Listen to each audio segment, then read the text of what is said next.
Salut tout le monde, aujourd'hui on se retrouve pour une nouvelle vidéo. Dans cette vidéo je vais vous raconter l'histoire de la photo mythique de Philip Holzman. Cette photo s'intitule Dali Adomicus et aujourd'hui je vais vous raconter pourquoi c'est une des photos les plus mythiques de la photographie.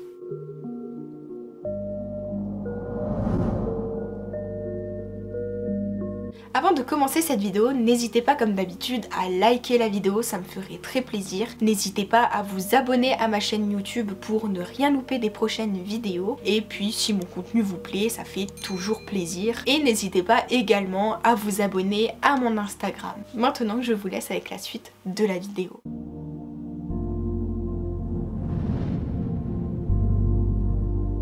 Philip Holzman, un photographe portraitiste, a cherché à lever le voile sur les sujets qu'il prenait en photo. Il prenait beaucoup les personnalités en photo, comme par exemple Marilyn Monroe, donc il a cherché à lever le voile sur ces sujets afin de révéler leur être plus intime. Il a d'ailleurs également dit qu'un vrai photographe veut essayer de capturer la vraie essence d'un être humain. D'ailleurs, Philip Holzman a créé la méthode Jumpology ou alors Jumpology, ça dépend comment vous le dites.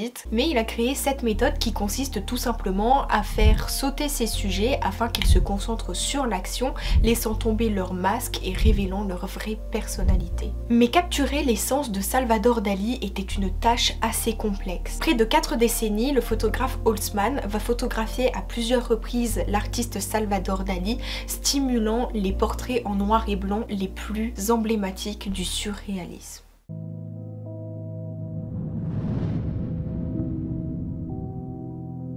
Lorsque Dali et Holzman sont devenus des amis proches dans les années 1940, Philip Holzman connaît à ce moment-là énormément de difficultés dans sa vie. Le photographe né à Riga en Lettonie en 1906 est à ce moment-là faussement accusé d'avoir tué son père dans les années 1928. Il sera par la suite libéré grâce à une campagne réussie menée par sa sœur Liuba qui comprenait une lettre du physicien allemand Albert Einstein. D'ailleurs, le portrait d'Einstein pris par Holzman 7 ans plus tard va devenir une de ses œuvres les plus connues. Le premier portrait qu'Holzman a pris de Salvador Dali en 1941 sur un toit de New York a justement cimenté leur amitié. Pour les photographies d'Holzman, Dali est placé dans un univers assez étrange, pas comme celui de sa propre imagination. Et d'ailleurs, toutes les photos d'Holzman avec Dali ont été assez complexes car il y avait des détails minutieux, mais également une composition qui a pris énormément de temps à réaliser, comme par exemple dans la photographie Popcorn Nude réalisée en 1949 où Dali pousse sa jambe d'un coup de pied élevé pendant qu'il y a des grains de maïs soufflés et des baguettes qui explosent autour d'un modèle nu. Et pour créer la photographie In Voluptas Mors réalisée en 1951, il aura fallu 3 heures à Holzman pour arranger les corps des femmes nues afin qu'elles forment l'illusion d'un crâne.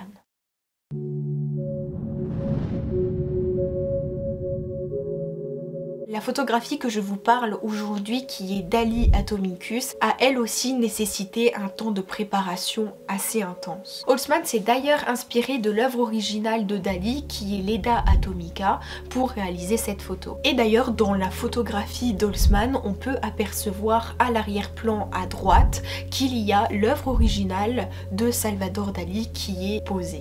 Avant de réaliser cette composition pour la photo, il faut savoir que Dali, ce n'était pas du tout son idée. En fait, lui, il avait une idée propre à lui et il voulait faire exploser un canard devant l'objectif avec de la dynamite. Sauf que le photographe Holzman s'est dit que c'était peut-être pas forcément une si bonne idée que ça et il lui a suggéré plutôt l'idée de faire un lancer de chat qui était un petit peu plus soft entre guillemets. Dali au début n'était pas très d'accord parce qu'il était vraiment attaché à son idée, mais après plusieurs négociations de la part d'Holzman, Dali va finir par accepter et d'ailleurs c'était peut-être pas forcément une si mauvaise idée que ça comparé au canard qui se fait exploser par de la dynamite.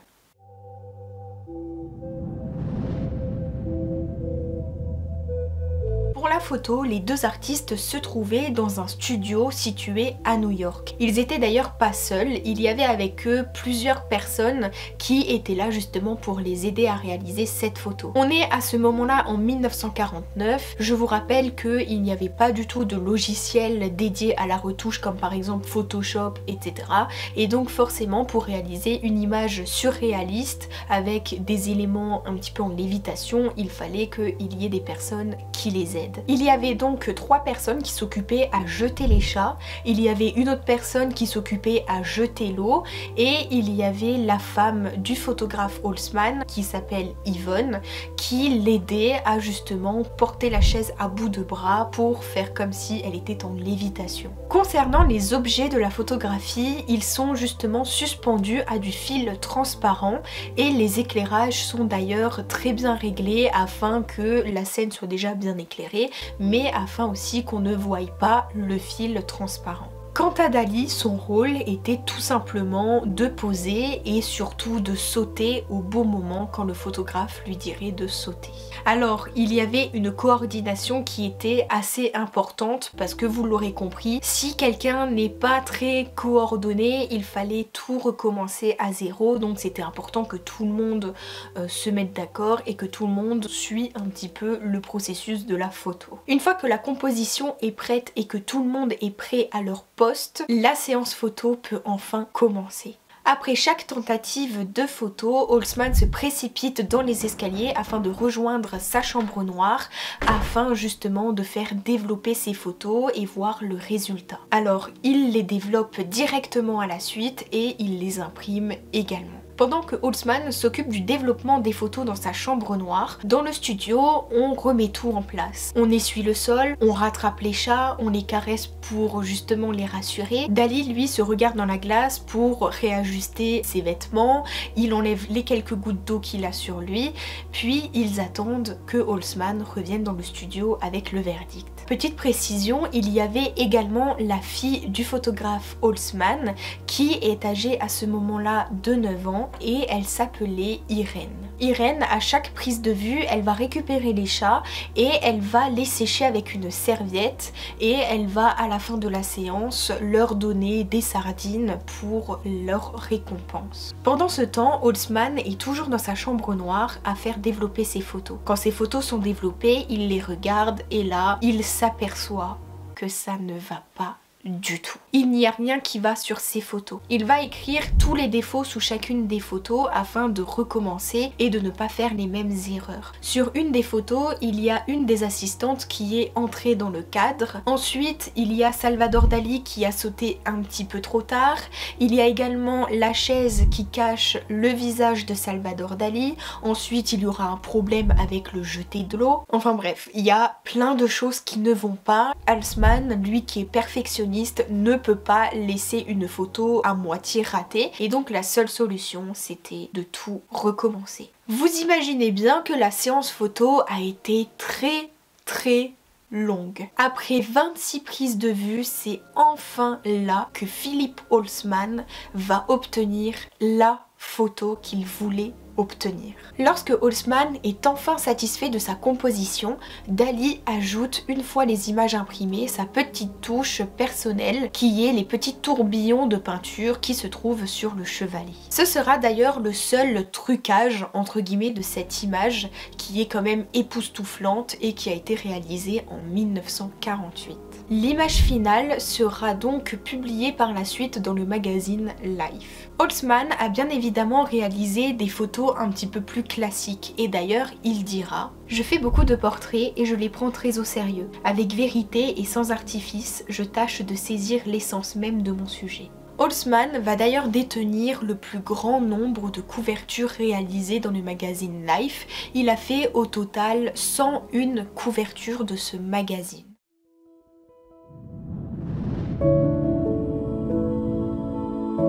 Bien que Salvador Dali et Philippe Holzman sont deux grands esprits créatifs mais également qui sont au sommet de leur carrière, il faut savoir qu'en aucun cas entre eux il y a eu de la compétition. D'ailleurs la fille de Philippe Holzman, donc Irène, va s'exprimer en 2016 dans une vidéo dédiée à la photographie pour Time.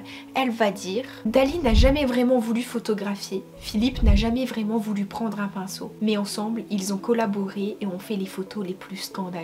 Dans une autre interview ou alors dans la même, ça je vous avouerai que je ne sais pas trop, mais en tout cas elle dira de son père: mon père était très méticuleux, c'était un perfectionniste capable de passer des heures pour parvenir à saisir l'image qu'il avait en tête. La vidéo est maintenant terminée, j'espère qu'elle vous aura plu et que je vous aurai appris quelques petites choses. Si ma vidéo vous a plu, n'hésitez pas à lâcher un petit like, ça me ferait très plaisir. N'hésitez pas également à vous abonner à ma chaîne pour ne rien louper des prochaines vidéos à venir. N'hésitez pas aussi à vous abonner à mon Instagram, je vais sortir quelques photos. Il faut juste que je me remette un peu d'ordre dans la tête parce que c'est un peu galère, mais ça va le faire. Donc n'hésitez pas à vous abonner pour ne rien louper. Moi je vous dis à la prochaine pour une prochaine vidéo, prenez soin de vous et je vous fais plein de gros bisous.